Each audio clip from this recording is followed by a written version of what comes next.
Ya, Kak. Assalamualaikum warahmatullahi wabarakatuh.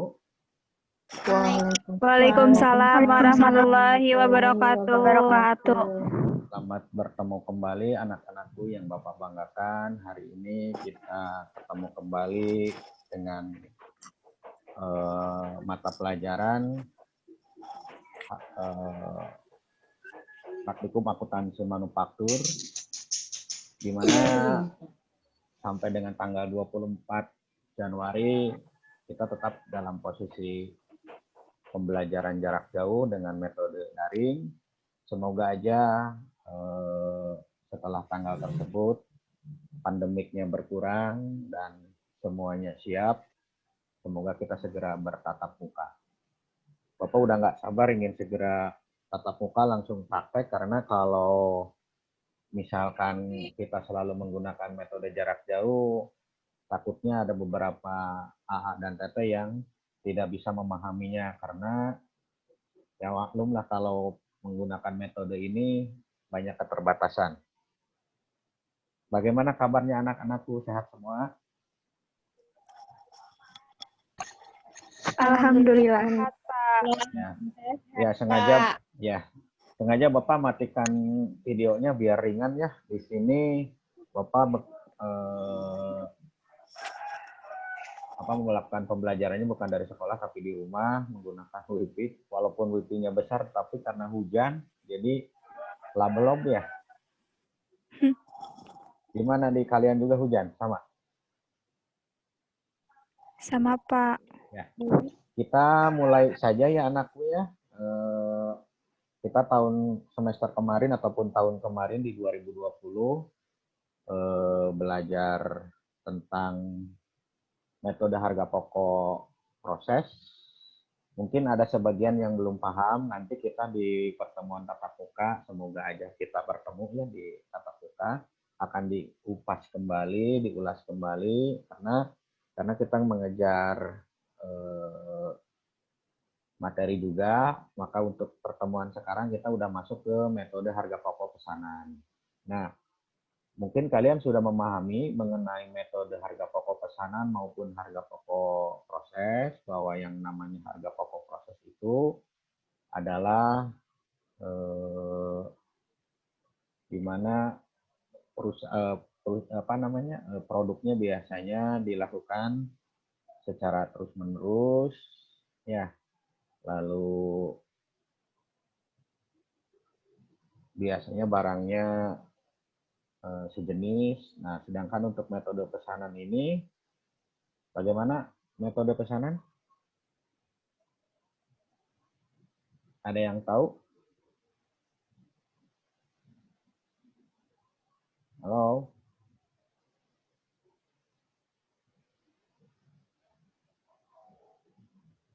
Apakah suara Bapak terdengar ke sana? Toh nanti pun kalau banyak gangguan, semoga rekaman ini bisa Bapak upload lewat YouTube ya. Oke lah, Bapak langsung aja bahwa yang dimaksud dengan metode harga pokok pesanan itu adalah di mana produknya dibuat berdasarkan pesanan.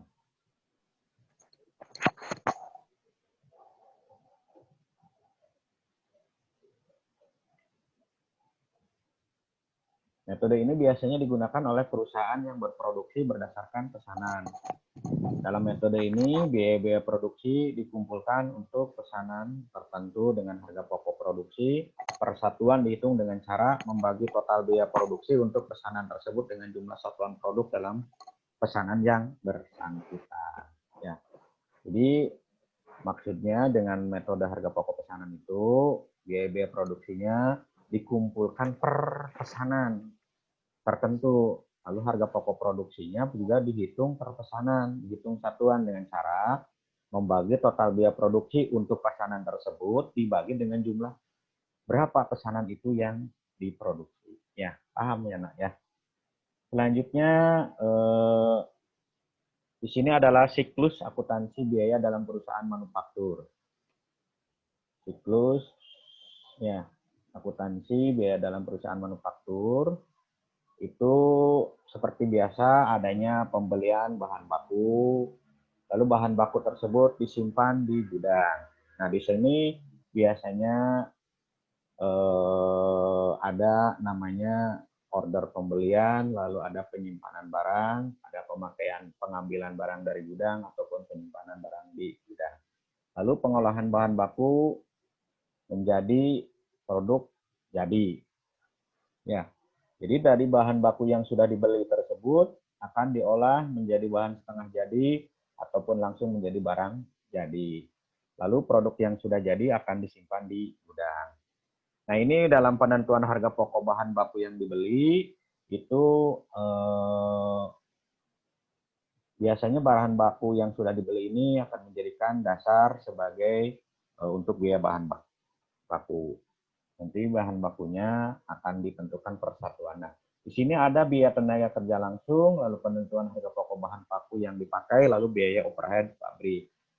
Tiga komponen ini merupakan satu kesatuan dalam membentuk sebuah produk, di mana produk tersebut akan, misalkan produk pesanan ya, nah ya, itu pasti akan ada namanya biaya bahan baku. Nah, biaya bahan baku itu terdiri dari bahan baku dan bahan penolong. Lalu adanya biaya tenaga kerja langsung dan juga biaya tenaga kerja tidak langsung. Nah, biaya tenaga kerja tidak langsung biasanya dicatat dalam biaya overhead pabrik ataupun biaya-biaya lain yang dikeluarkan untuk menunjang produk tersebut menjadi barang jadi. Lalu pengumpulan biaya produksi dan penentuan harga pokok produk menjadi produk jadi. Selanjutnya, nah ini karakteristik metode harga pokok pesanan. Karakteristiknya pertama, perusahaan yang membuat produk berdasarkan pesanan, itu proses pengolahan produknya terjadi secara putus-putus. Pak, kenapa putus-putus? Sedangkan metode harga pokok proses itu tidak terputus. Karena kalau metode harga pokok proses, itu baik ada pesanan ataupun tidak selalu membuat produk. Sedangkan metode harga pokok pesanan ataupun dengan metode pesanan itu berdasarkan ke pesanan. Nah, kalau misalkan pesanan tersebut tidak ada, maka produknya akan berhenti dulu. Karena kalaupun memproduk, pesanan siapa? Jadi pesanan tersebut akan menunggu pada konsumen yang memesannya. Lalu produk yang dihasilkan sesuai dengan spesifikasi yang diminta pemesan. Jadi pemesan ini minta spesifiknya, nih perusahaan mohon buatkan produk seperti ini, bentuknya kayak ini, kemasannya seperti ini. Nah, itu sesuai dengan apa yang diminta oleh pemesan. Produksi ditujukan untuk memenuhi pesanan. Nah, ini karakteristiknya yang lainnya ya. Digunakan jika perusahaan memproduksi berbagai macam produk sesuai dengan spesifikasi pemesan. Dan setiap jenis produk perlu dihitung dengan harga pokok secara individual. Artinya bahwa seperti yang Bapak terangkan di awal, bahwa untuk menentukan harga pokok produk itu didasarkan pada jumlah pesanan. Pertama, misalkan kita pesan 100 unit. Dari 100 unit tersebut mengeluarkan biaya berapa? Total yang baik bahan baku, tenaga kerja maupun BOP-nya berapa? Nah, nanti untuk penentuan harga pokok produknya itu dari total biaya yang dikeluarkan untuk produk tersebut dibagi oleh jumlah produk yang dihasilkan berdasarkan pesanan tersebut. Ya, nanti akan keluar harga pokok produksi. Nah, untuk harga pokok produksi pun juga bisa dipisah-pisah. Bisa kita menentukan harga pokok produksi bahan baku, harga pokok produksi tenaga kerja, dan harga pokok produksi BOP. Itu bisa persatuan ataupun per biaya, dan juga bisa keseluruhan untuk dijumlahkan, disatukan. Lalu yang kedua adalah biaya produksi harus digolongkan berdasarkan hubungannya dengan produk. Itu biaya produksi langsung dan biaya produksi tidak langsung. Nah, biaya produksi langsung terdiri dari biaya bahan baku dan biaya tenaga kerja langsung. Sedangkan biaya produksi tak langsung disebut biaya overhead pabrik. Pertemuan di semester kemarin Bapak sudah membahas tentang perbedaan dari bahan baku, bahan penolong, tenaga kerja langsung, tenaga kerja tidak langsung, ataupun BOP ya, di mana kalian sudah memahaminya berdasarkan spesifikasinya, mana termasuk tenaga kerja langsung, tidak langsung, ataupun BOP, ataupun biaya bahan baku, dan biaya bahan penolong. Biaya produksi langsung diperhitungkan sebagai harga pokok pesanan, tertentu berdasarkan biaya yang sesungguhnya terjadi. Sedangkan BOP diperhitungkan ke dalam HPP pesanan berdasarkan tarif. Lalu harga pokok produk per unit dihitung pada saat pesanan selesai diproduksi. Nah, ini tadi seperti yang diungkapkan, biaya produksi langsung terdiri dari biaya bahan baku langsung dan biaya tenaga kerja langsung. Ya. Sedangkan biaya produksi tidak langsung adalah biaya yang termasuk ke dalam biaya tidak ada biaya yang tidak secara langsung ditetapkan sebagai bagian dari harga pokok produk. Nah, ini nanti kalian seperti semester kemarin nanti ada juga harga pokok, kartu harga pokok ya. Ataupun kartu harga pokok merupakan catatan yang penting dalam metode harga pokok pesanan. Kartu ini berfungsi sebagai rekening pembantu yang digunakan untuk mengumpulkan biaya produksi tiap pesanan produk. Biaya produksi untuk mengerjakan pesanan tertentu dicatat secara rinci di dalam kartu harga pokok pesanan yang bersangkutan. Nah, ini manfaat informasi harga pokok produksi per pesanan. Jadi maksudnya gini, misalkan pesanan A, pesanan B, pesanan C, misalkan pesanan ada 10 pesanan. Setiap pesanan pasti akan berbeda biaya produksinya. Ya, akan berbeda biaya produksinya.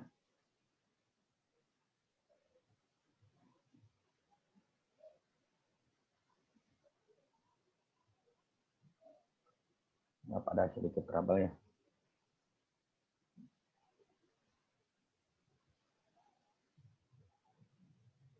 Yes, ya untuk manfaat informasi harga pokok produksi per pesanan itu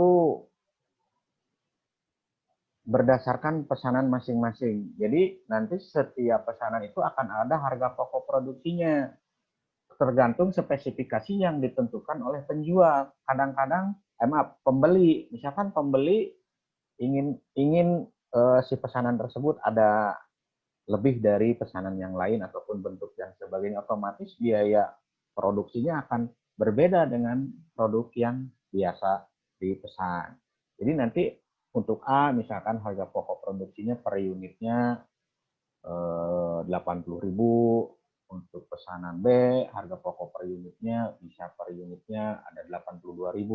Jadi akan berbeda tergantung dari spesifikasi jumlah maupun ya berdasarkan spesifikasi yang diinginkan oleh pemesan dan berapa jumlah, karena makin banyak jumlah yang dibuat biasanya harga pokok produknya akan lebih murah dari harga pokok pesanan yang jumlahnya lebih sedikit.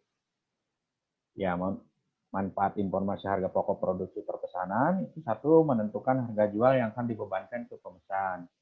Yaitu yang kedua adalah mempertimbangkan penerimaan ataupun penolakan. Ini gerak terus ya di layar. Nah, manfaat lalu mempertimbangkan penerimaan dan penolakan pemesan, memantau realisasi biaya produksi, menghitung laba rugi tiap pesanannya. Dari harga pokok produk itu kita bisa menentukan berapa laba yang diinginkan. Jangan sampai dari harga pokok produk yang ada kita menjual sama dengan harga pokok produk yang dihasilkan, otomatis kita tidak akan memperoleh keuntungan, apalagi di bawah harga pokok produksi, maka kita akan mengalami kerugian. Jadi manfaat informasi harga pokok produksi itu adalah salah satunya adalah untuk menghitung laba, menentukan berapa sih keuntungan yang diinginkan. Ya, lalu menentukan harga pokok persediaan produk jadi dan produk dalam proses yang disajikan dalam neraca.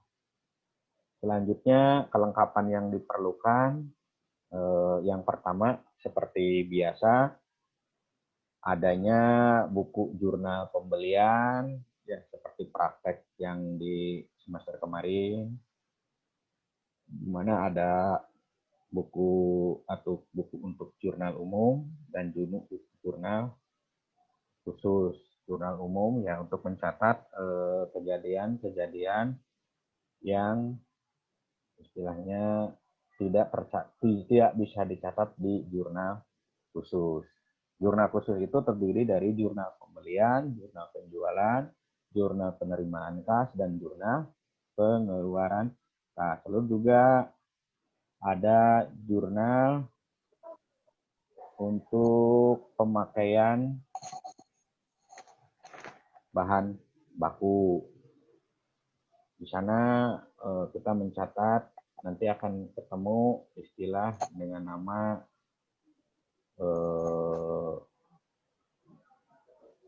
kartu persediaan bahan baku, di mana keluar masuknya barang akan dicatat dalam kartu persediaan tersebut. Lalu kartu harga pokok produk yang barusan Bapak sebutkan, lalu buku jurnal umum, lalu buku jurnal khusus yang tadi Bapak sebutkan, lalu kartu persediaan bahan baku.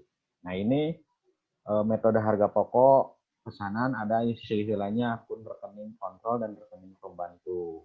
Nah, akun kontrolnya adalah persediaan bahan baku.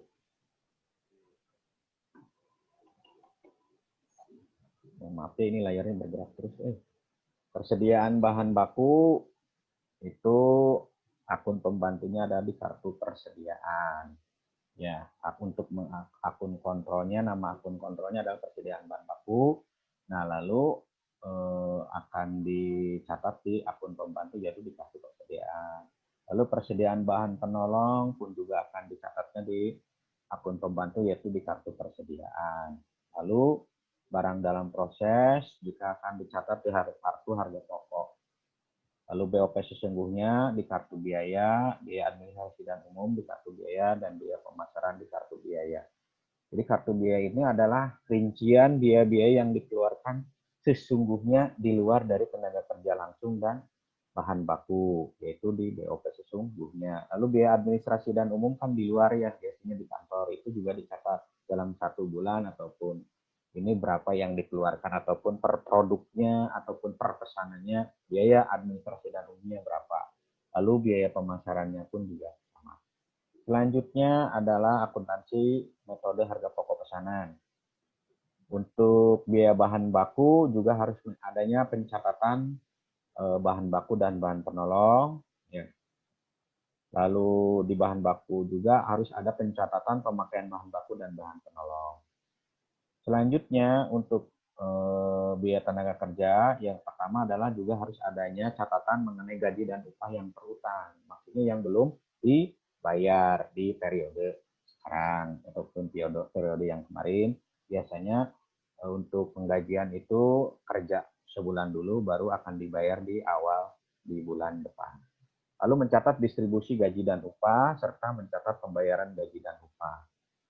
Maksudnya untuk mencatat distribusi gaji itu untuk bagian ini berapa, ini bagian departemen A berapa, departemen B berapa, departemen C berapa, sedangkan untuk mencatat pembayaran gaji dan upah, jadi per orangnya itu untuk si ini hadir berapa hari, berapa jumlahnya, dan juga biasanya untuk tenaga kerja itu akan didasarkan pengupahan itu berdasarkan lamanya bekerja, juga tingkat kesulitan ataupun kerumitan dia bekerja, dan juga jabatan dia dalam perusahaan. Lalu dalam BOP pun juga kita harus mencatat pembebanan BOP. Biasanya pembebanan BOP itu didasarkan pada pembebanan di produk-produk sebelumnya. Nah, lalu mencatat sebagai dasar dalam penentuan BOP. Nah, setelah produk selesai akan diketahui BOP sesungguhnya. Nanti akan ditutup BOP dibebankan ke BOP sesungguhnya. Biasanya ada selisih karena apa yang BOP dibebankan itu kan catatannya berdasarkan produk sebelumnya. Nah, pas kita selesai untuk produk yang kita bikin akan keluar BOP sesungguhnya. Biasanya jarang. Sering sama, juga kadang-kadang ada selisih. Bisa selisih lebih, juga bisa selisih kurang. Nah, lalu mencatat terjadinya selisih tersebut dalam bentuk jurnal. Lalu di saat barang sudah jadi, kita juga mencatat persediaan produk jadi. Ya. Lalu di dalam BDP pun juga mencatat persediaan BDP dan produk dijual, mencatat harga pokok produk yang dijual. Oke. Selanjutnya jurnal-jurnal yang diperlukan. Nah, ini rangkuman dari semester kemarin ya. Untuk pembelian bahan baku itu kalau pembeliannya secara kredit, maka jurnalnya adalah persediaan bahan baku pada utang dagang. Sedangkan kalau pembelian bahan bakunya secara tunai, maka jurnalnya adalah persediaan bahan baku pada kas. Khas. Ya, lalu pembelian bahan penolong pun juga jika kita membelinya secara kredit, maka rumus jurnalnya adalah persediaan bahan penolong pada utang dagang. Utang Sedangkan dagang. untuk pembelian secara tunai, persediaan bahan penolong pada kas. Khas. Nah, ini hampir sama ya, Neng Bager. Pemakaian bahan baku. Nah, untuk pemakaian bahan baku biasanya kadang ada yang langsung jadi, kadang-kadang ada yang belum selesai. Nah, jurnalnya adalah BDPBBB kalau dulu ya, atau barang dalam proses biaya bahan baku pada persediaan bahan baku. Lalu pemakaian bahan penolong. Nah, kalau bahan penolong kan masuknya ke mana? Ke BOP. Ya. Nah, timbulnya itu adalah BOP sesungguhnya yang digunakan. Ya, BOP sesungguhnya pada persediaan bahan penolong. Ya. Selanjutnya untuk pencatatan gaji dan upah tenaga kerja.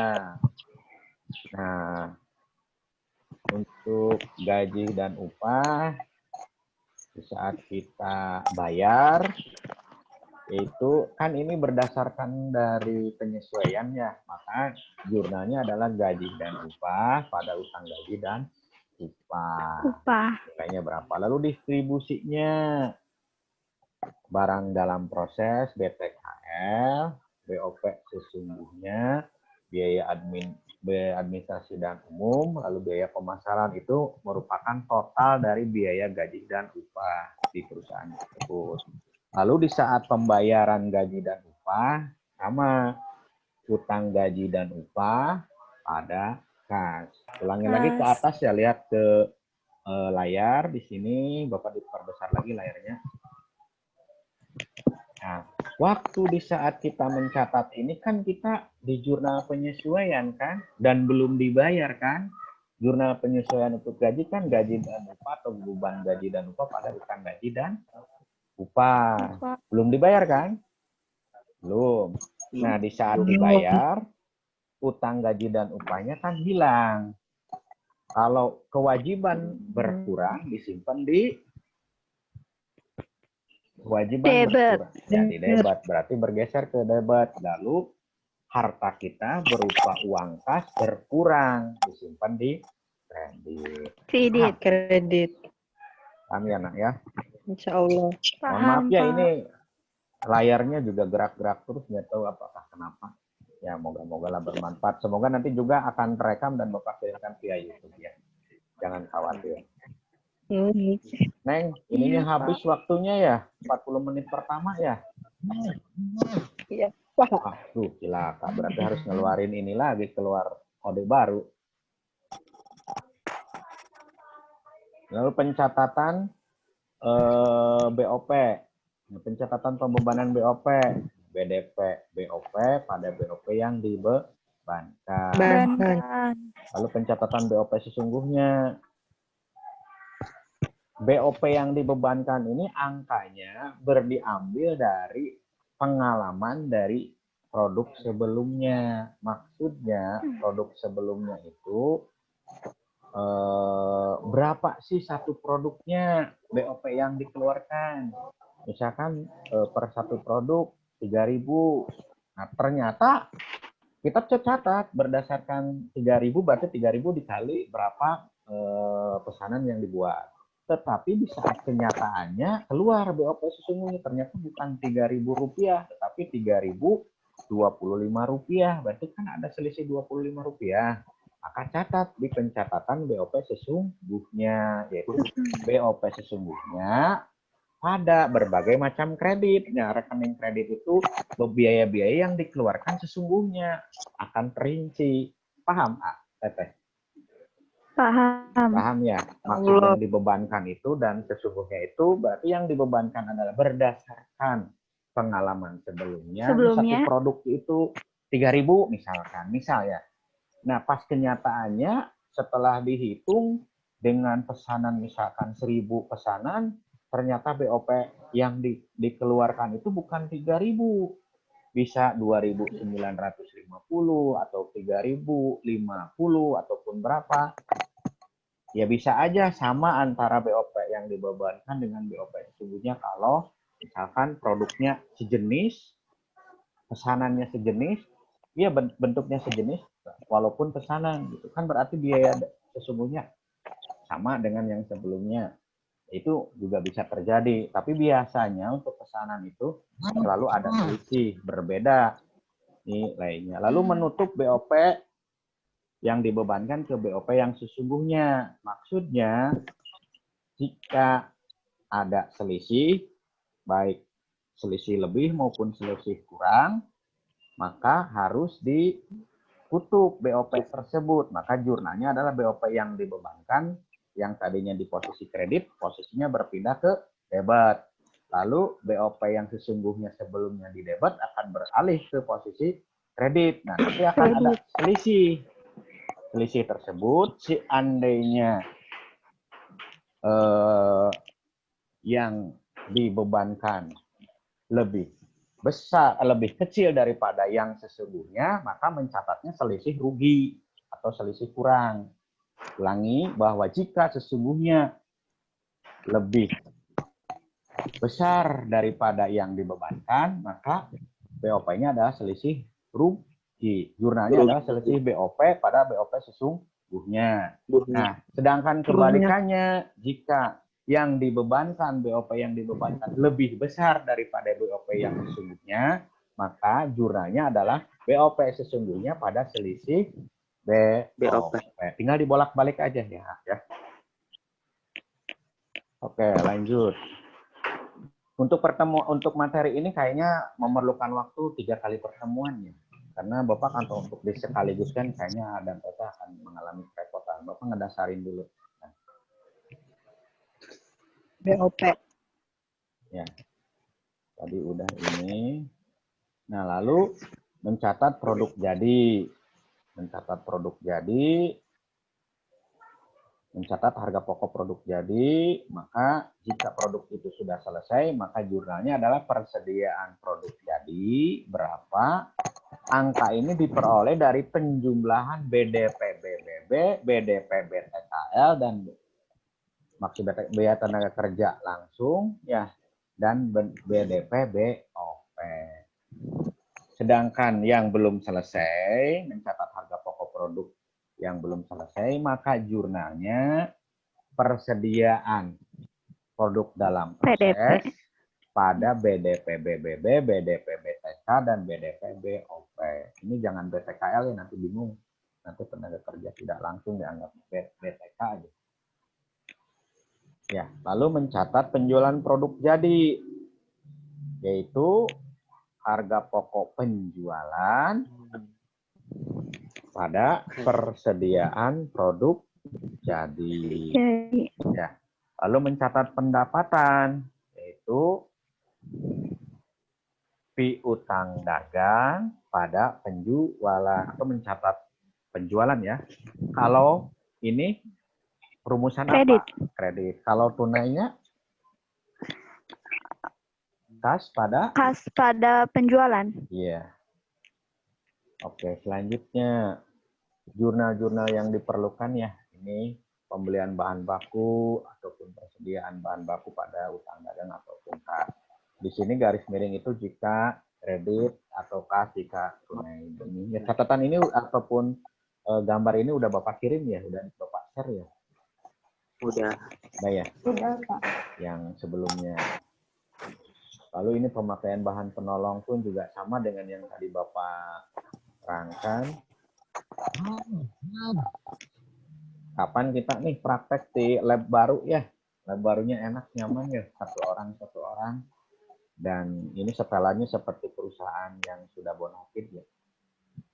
Udah nggak sabar semuanya juga ingin segera menerangkan di sana. Oke, sekarang kita masuk ke, tadi udah selesai ya untuk slide-slide-nya. Kita ke buku ataupun ke catatan yang Bapak kasih PDF-nya ya. Seandainya pun kalian butuh, boleh fotokopi. Nanti dikoordinir aja seperti biasa. Untuk pesanan aja terakhir sebelum kalian meninggalkan sekolah. Ini sedihnya. Seperti yang tadi diungkapkan, ini tenaga kerja langsung. Nah, dalam penerapan metode harga pokok pesanan pun juga pembebanan biaya produksi tidak langsung. Nah, nanti kita minggu depan langsung ke hitung-hitungan aja ya, A dan Teteh ya. Ini hitungan-hitungan yang ada di sini.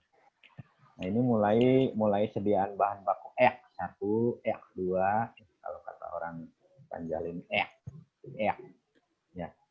Di sini sediaan bahan baku X1 berapa? Nah, ini kita nanti yang minggu depan akan bahas. Karena waktunya tinggal 2 menit lagi. Ada yang mau bertanya tidak? Kita perlahan aja lah. Nanti minggu depan kita masuk ke hitungan.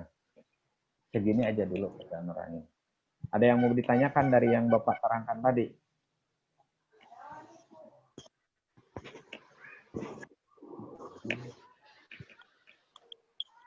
Ada yang bertanya? Boleh di luar dari materi pun juga boleh. Tentang sekolah pun juga boleh. Bapak kebetulan di kesiswaannya. Ada tidak?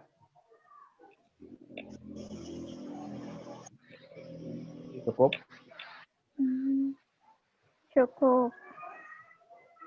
Pelajari yang hitungan metode pesanan ya, Neng ya. Karena kalau Bapak langsung kan, karena ini tidak menggunakan akun sekolah, jadi akun yang gratisan.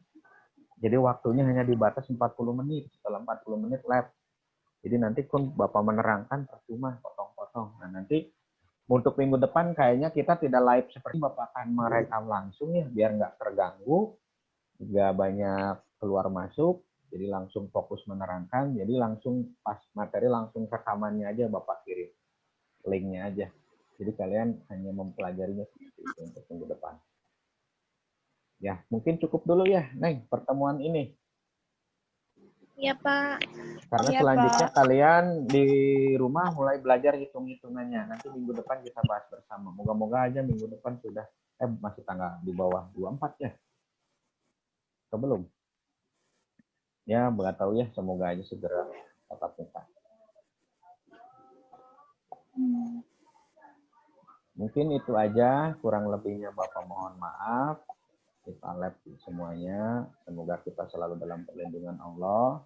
Sehat selalu. Dan Bapak mohon maaf jika banyak kekurangan. Kurang lebihnya mohon maaf. Dan Bapak ucapkan Assalamualaikum warahmatullahi wabarakatuh. Waalaikumsalam warahmatullahi wabarakatuh.